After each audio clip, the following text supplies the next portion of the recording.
Good morning. Two hands to go over. We are continuing our theme of c-betting turn and getting raised so we can better understand ranges when this happens. So hand number one, I have pocket nines, open raise from, it's an early position, but technically it's middle position. So I get called by big blind. He's playing 54% of hands. 4% pre-flop raise. I have 74 hands, so when we look at him, he's calling 67% in the button. He's pretty wide.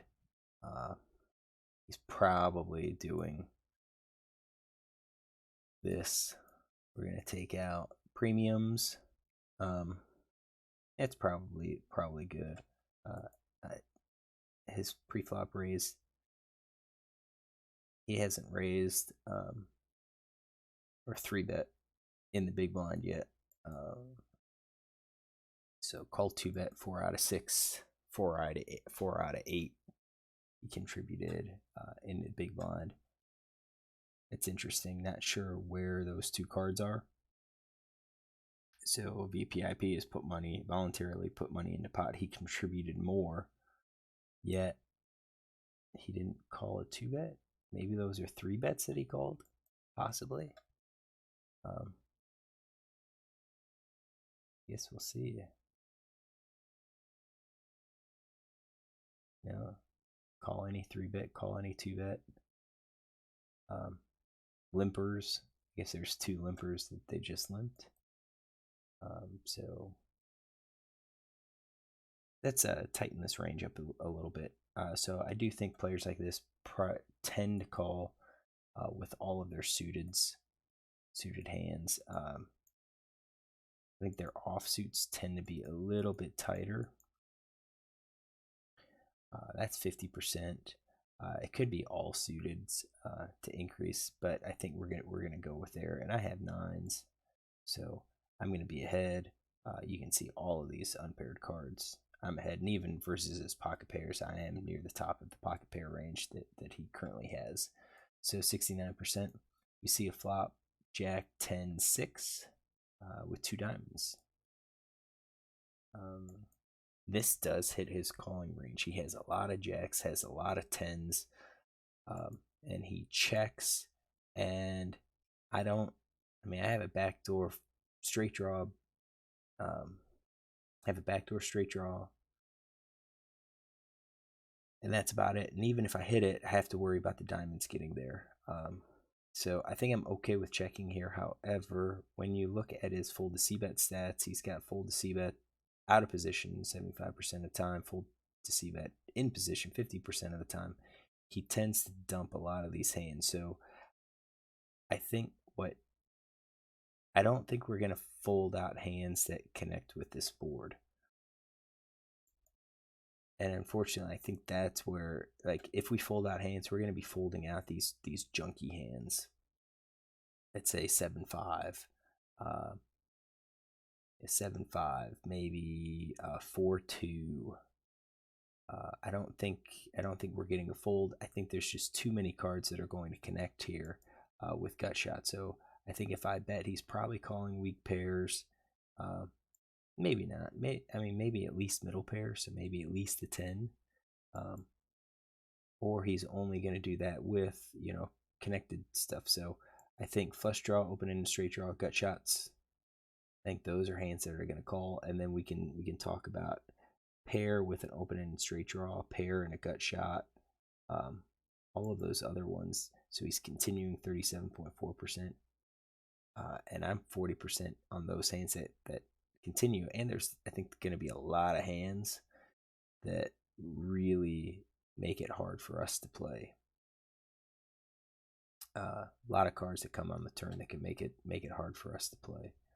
I don't really think the ace high hands are going to call, even with the 2-card backdoor flush draw. Would a player like this call middle pair and weak pair? Maybe. If he's so wide, then it is possible that he could be folding a lot of those, or could be calling with any pair, and it just happens that the chance that he hits a pair is pretty low. So if we add in middle pair, that brings us up to a 47% continuance range. If we take out the middle pair, I think we're only at 37. I think it's probably closer to this. I think the board is just rough. And I think we've got, with the 10, the open and straight draw, we've got flush draw and pair. We have our pair and gut shot. Now, we don't have some of those, so I think we're going to have to select these. So let's say 10-5 probably doesn't call because he doesn't really have any sort of backdoor. 10-7, he would need 8-9 to call. 10-8, you can have a 9. Maybe the 10-8. All right, so we'll exclude those. Top pair hands probably call. Maybe not all the low jacks.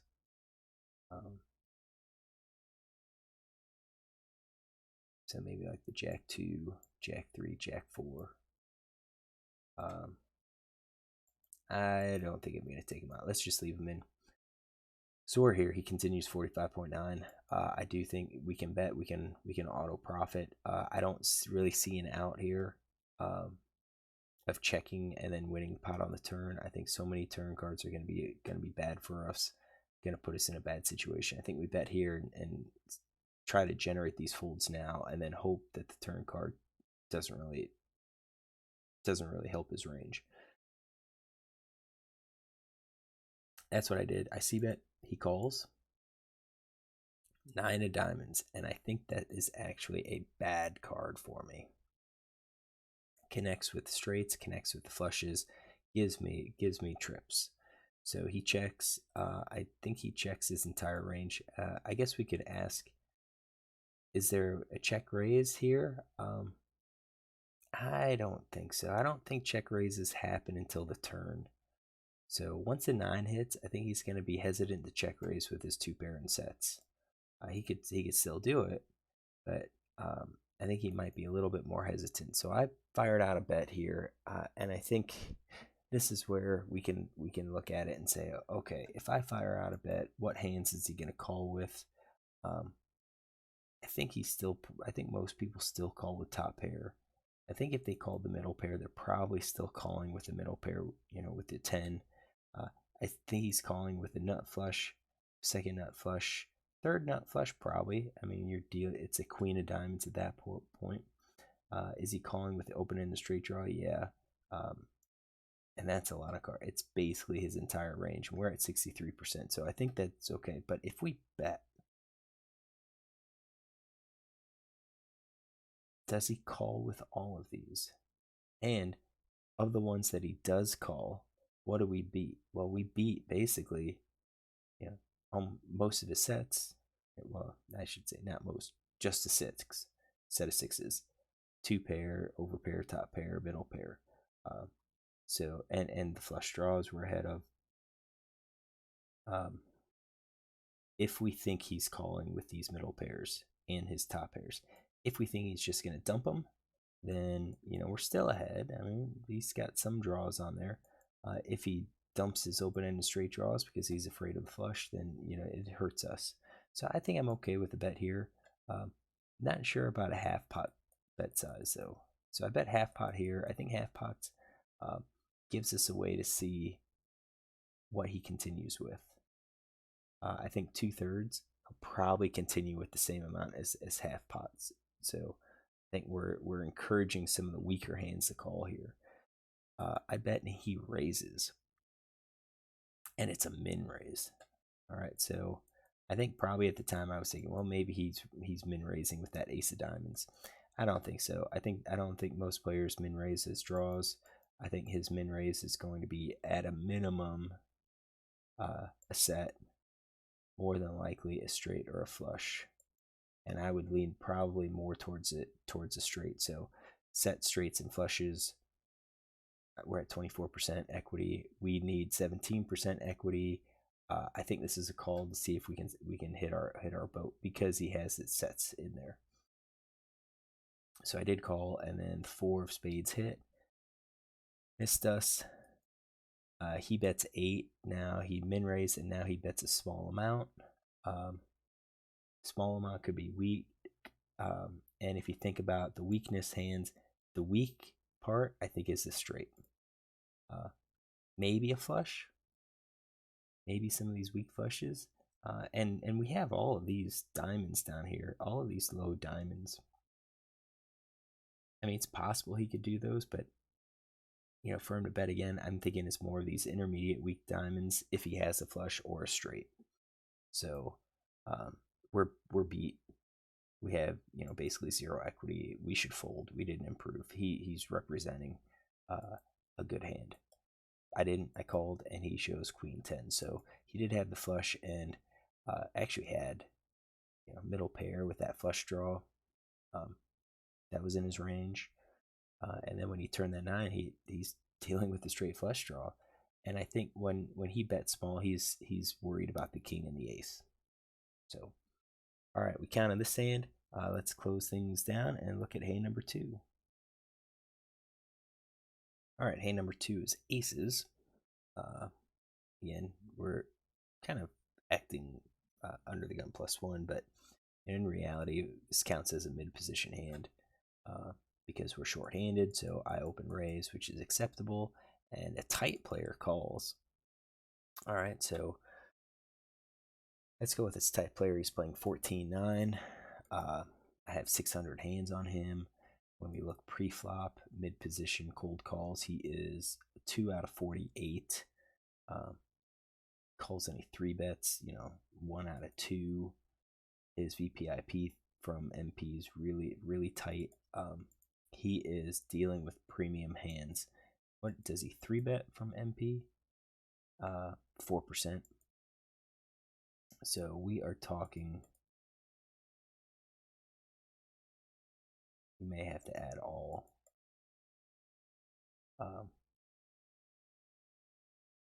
All of the pocket pairs.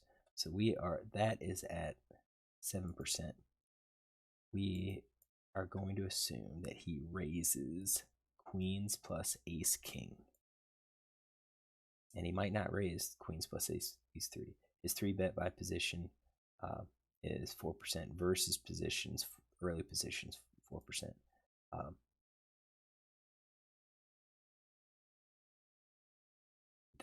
That's like 3%, almost 3% right there for the raise, and he calls. So now, once we eliminated those, we have to find that VPIP. He's calling 4%, calls 2 bets. What is he gonna call with? I think that's a little too generous, but all pocket pairs are definitely in a lot of these players' calling ranges. Maybe he raises with ace queen suited as well. So if we take that out and take maybe the king queen offsuit out, it leaves us with 6%. That's at 7.2. I think that's it. That's a pretty tight range here. But I think it could be doable. King queen offsuit, again, that's a situation. I don't see a whole lot of people play the offsuit hand, especially he's got people behind him. So maybe he plays king queen offsuit, maybe he doesn't. Based on his stats, I'd lean against playing the king queen offsuit. I do think ace queen offsuit's going to play. A lot of people play it, or he's going to raise with it. So if he raises with it, we're down to 6. We can leave it in and see how that affects us. So I've got ace of hearts, ace of spades. You can see that I am well ahead of his range, and then we see a queen of diamonds, 10 of clubs, and 4 of spades. So we bet. Let's get that. Get rid of that. All right, so we bet 5 into a 7.5, so more than 2/3. And he calls. All right, so what hands is going to call here? He is a tight player. He folds to Cbet 33% of the time. You know, folds to turn Cbet 0% of the time when he's in position. I think these smaller stats are because he has such a tighter range. So what is he going to call with? I think he's going to call with, let's get these, probably middle pair plus, maybe the weaker pairs, because he could think I have ace king, ace jack, and could be trying to pick it up. Open-ended straight draws probably calling. I don't think a gut shot calls. So when you look at that, middle pair plus, it's 42.9% of cards. If we add all of the weak pairs, then he's almost always calling. And maybe he was. Maybe the weak pairs are, maybe we have to select them out and say, 9 and 8 maybe calls and 7s calls, but 6, 5s, 3s, and 2s do not. I'm going to take him out and just say middle pair plus, because he's a tight player. And at that point, we're still ahead. 6 of spades comes out. I think he called. I think it. Now we have to think about, if we bet again, what is he going to call? And I think we're going to target these top pair hands. I think we're going to target the queens. I don't think jacks is going to call anymore. So the pocket pair below top pair, and I don't think middle pair is going to call anymore if we bet. So I think what we're trying to target is this top pair hand. I think a flush draw is going to call. But let's see here. It's 60% equity. He continues 60%, 61%. We have 61% if he calls. Flush draw, he continues 51.5%. We're still at 59% equity. So whether he calls with flush draw or not, I don't think it changes a whole lot, even with the straight draw. I think what we're targeting are these top pair hands, which would make up, right now, 47.8% of his continuing range. Without the draws, they make up 64% of his continuing range. So I think that's what we're targeting. We're hoping to get value from those hands. I think if we check and he's willing to call with these draws, we lose out on value. So I like the bet here. I'm betting half pot, hoping to get called by these. So try to encourage the draws to call a little bit more. And now he raises, and he doesn't just raise min. Min raise to 16. He raises like 2.5 times. I think when he raises like this, I think we can probably get rid of top pair. I don't really see one pair hands raising here. I don't really see draws raising. I think at this point it is strictly a set, and we're looking at 10s and 4s.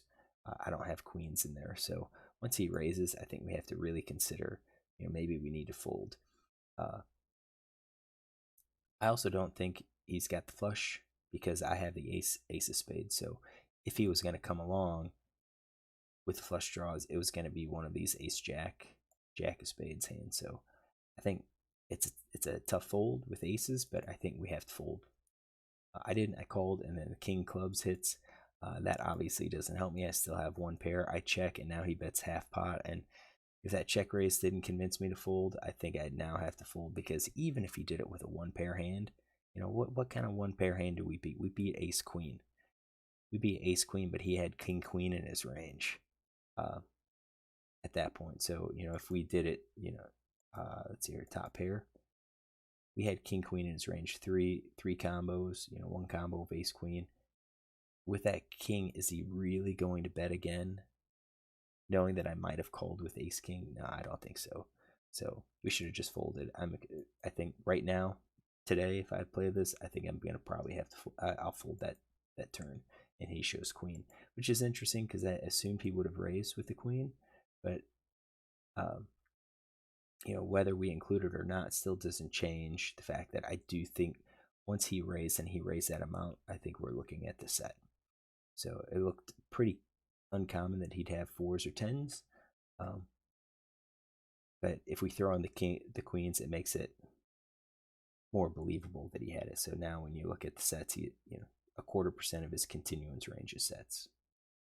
All right, hope you enjoyed it. This is day number 66. So yay me, made it 66 days. I'm hoping to do 100 days of this continuously. So 100 days of this gives me 200 hands. Thanks for watching. Look tomorrow for 2 more hands.